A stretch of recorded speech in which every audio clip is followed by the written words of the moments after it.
আচ্ছা, প্রিয় বন্ধুরা, আসসালামু আলাইকুম। আপনাদের মধ্যে আবার কিছু ভিডিও নিয়ে বাস্তবতা নিয়ে হাজির হয়েছি। আবেগ,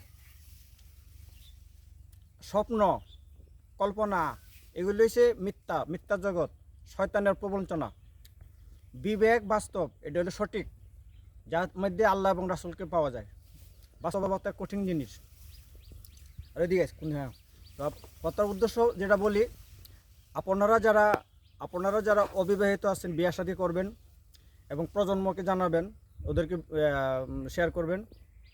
যে সমস্ত অবিবাহিত মেয়ে, মানে যে সমস্ত মেয়েদের বিবাহ হয় নাই, ওদের তো স্বামী নাই, ওদের তো ফেসবুকের দরকার নাই, মোবাইলের দরকার নাই।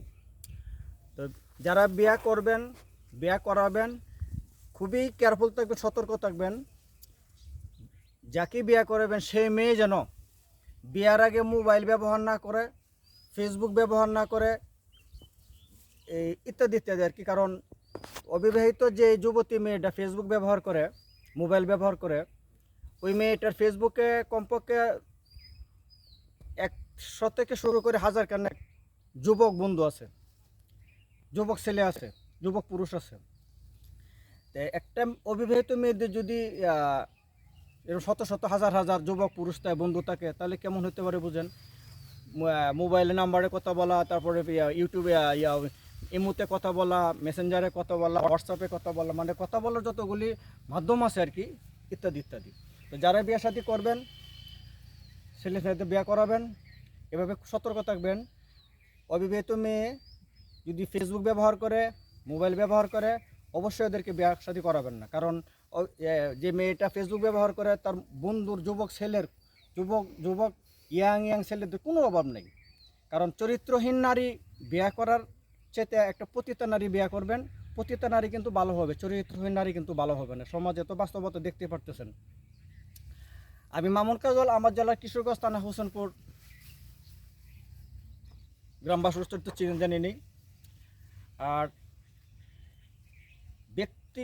ব্যক্তিগত বিশেষ একান্ত যে কিছু কিছু পারিবারিক সমস্যাগুলি আছে, নিজের কোনো সমস্যাগুলি আছে, কখনোই কাউকে শেয়ার করবেন না। কারণ আপনি আপনার কষ্টগুলি, আপনার মনের কথাগুলি শেয়ার করবেন, সে করবে কি, এগুলি উপহাস করবে, ক্রিটিসাইজ করবে, মজা নেবে। আপনি সামনে কিন্তু ভালোই একটু সহানুভূতি দেখাবে। এদিকে খেয়াল রাখবেন। কারণ একটা ছেলে, একটা পুরুষ পা থেকে মাথা ঘাম পালায় কী জন্য, রোজগার করে কী জন্য? তার একটা সহধর্মিনীর জন্য। একটা পুরুষ কখনই চান না তার সংসারটা ভেঙে যাবে। আর একটা চরিত্রহীন লম্পট নারী, সে সংসারে আসার স্বামীর সুযোগ নেওয়া সব কিছু বিনা সর্বনাশ করে ফেলবে। কারণ দেখতে পাচ্ছেন পরকীয় কী অবস্থা। যাকে বিশ্বাস করেন খুব সাবধান, খুব সতর্ক, খুব বুঝে শুনে করবে। কারণ যদি আসমানের চানও হয়, একবার সেরা রূপসী হয়, একবার জ্ঞানী হয়, বোরকাওয়ালি পর্দাওয়ালি, হাতে পায়ে মোজা, আগে দেখবেন ভিতর ঠিক আছে কিনা। কারণ সমাজে অনেক বোরকাওয়ালি পর্দাওয়ালি, হাতে পায়ে মোজা, অনেক সহি হুজুর টুজুর আছে, ভিতর ঠিক নাই, নামাজ কালামা পড়ে কিন্তু ভিতরে গ্যাঞ্জাম, চুপে চাপে গোপনে মোবাইল চালা। এটি খেয়াল রাখবেন। আমি একজনকে বিশ্বাস করছিলাম, সহধর্মিনী করবো, এই ধরনের চিন্তা ভাবনা করছিলাম, একটা আশা আকাঙ্ক্ষা স্বপ্ন জাগছিল আর কি, যে একজনকে বিশ্বাস করিয়া করছিলাম এই জন্য সহধর্মিনী করবো, জীবনসঙ্গিনী করবো। তারপরে সেই ব্যক্তি তার কাছে আমি অনেক কিছু শেয়ার করছি, অনেক কিছু বলছি। সে করছে কি, তার পরিবারে যায় আমার গোপন কথাগুলি প্রকাশ করে দিছে এবং আর এক ফ্যামিলির সদস্যদের কাছে আমার গোপন কথাগুলি প্রকাশ করে দিছে। এবং আমার যে শত্রু আছে, শত্রুদের কাছে সে মানে এই পক্ষ নিছে, শত্রুদের পক্ষ নিছে। তো এইগুলি বললাম, যত রূপসী, যত আপনার চাঁদ দিতে হোক, আসমানের চাঁদ দিতে হোক, এগুলি কোনো বিষয় না। আপনি পুরুষ, আপনি যদি সঠিক পথে থাকেন, আপনার পছন্দের যে জিনিসটা, আপনার যে চয়েস করার জিনিস, পছন্দের জিনিস, একান্ত আপন জিনিস সরিয়ে গেছে গা, মনে করবেন যে আল্লাহ তাআলা আপনার কাছ থেকে দূরে সরাইয়া দিছে। আপনি যদি সঠিক পথে থাকেন, এর চেয়ে ইনশাল্লাহ, এর চেয়ে উন্নত, এর চেয়ে ভালো অনেক কিছু পাবেন। যা গেছে গা ওইটা বাদ দেন, ওটা নিয়ে কখনোই মন খারাপ করবেন না। এই যে অনেক ছেলেরা আছে প্রেমে ব্যর্থ হয়ে, একটা নারীর জন্য ব্যর্থ হয়ে নেশা করে, ধূমপান করে, আবার আত্মহত্যা করতে চায়, ইত্যাদি ইত্যাদি। সম্পূর্ণ এইভাবে খেয়াল রাখবেন, চিন্তা ভাবনা করে চলবেন।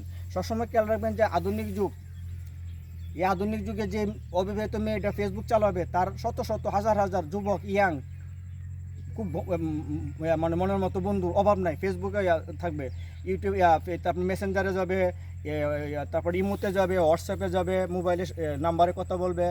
বিয়ার আগে যে মেয়ে মোবাইল ব্যবহার করবে, ফেসবুক ব্যবহার করবে, এটাকে কখনোই ঘরে আনবেন না, ঘরে নিজের পায়ে নিজে কোরাল মেরেন না।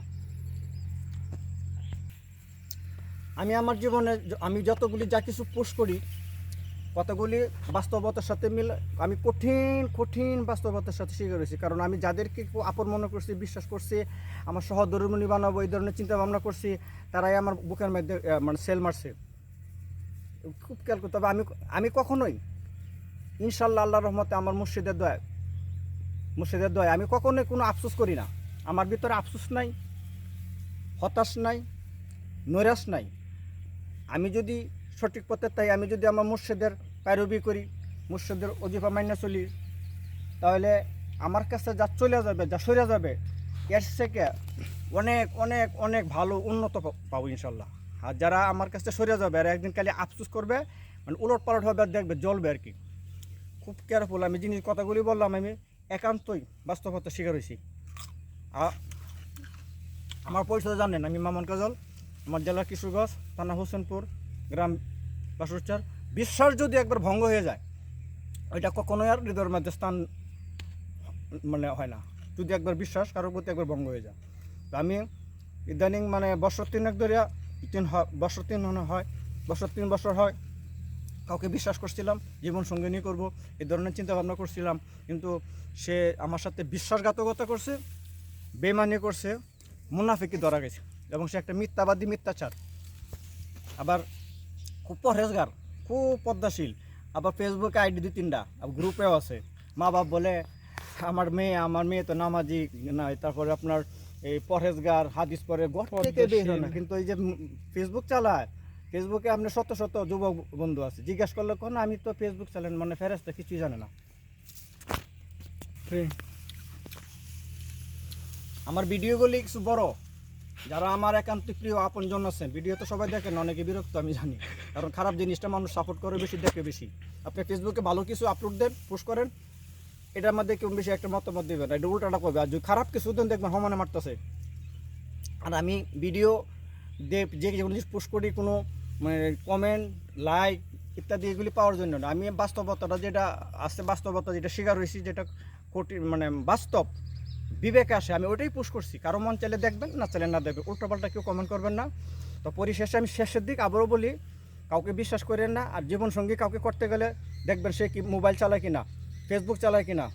কারণ মোবাইল চালাইলে, ফেসবুকে তার শত শত ইয়াং পুরুষ থাকবো, ছেলেরা থাকবো, তার বন্ধু থাকবে, মেসেঞ্জারে গোতাগতি করবেই, ইমোতে গোতাগতি করবেই, ইউটিউবে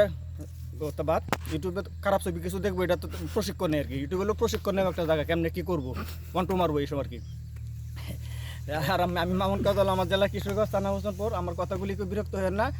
আমার যত বন্ধুরা আছেন, সকল বন্ধুদেরকে আবারও সালাম দিয়ে বিদায় নিলাম। আসসালামু আলাইকুম রহমতুল্লাহ বরকাত। আমার জেলা কিশোরগঞ্জ, থানা হোসেনপুর, গ্রাম বাসুরচর, আমি মামুন কাজল। সকলে বুঝতে তো পারছেন, লেবাসদারি কিছু হুজুর মুন্সি মৌলবি বার হয়েছে, এটা ইসলামের পথ। আমিও মুসলমান, আপনিও মুসলমান।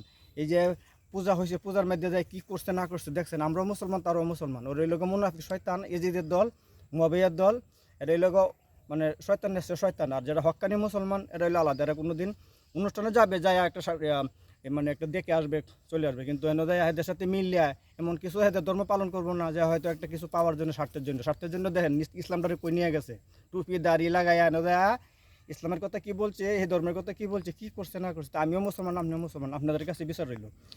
চিন্তা ভাবনা করে চলবেন। কোনো দাঁড়িয়েওয়ালা লেবাস, পোশাক, হুজুর, হাতে পায়ে মোজা, বোরকাওয়ালি, এদের কাছ থেকে সাবধান হিসাব করে চলবেন, কারণ শয়তান কিন্তু আশ্রয় নিয়েছে। খুদা হাফেজ।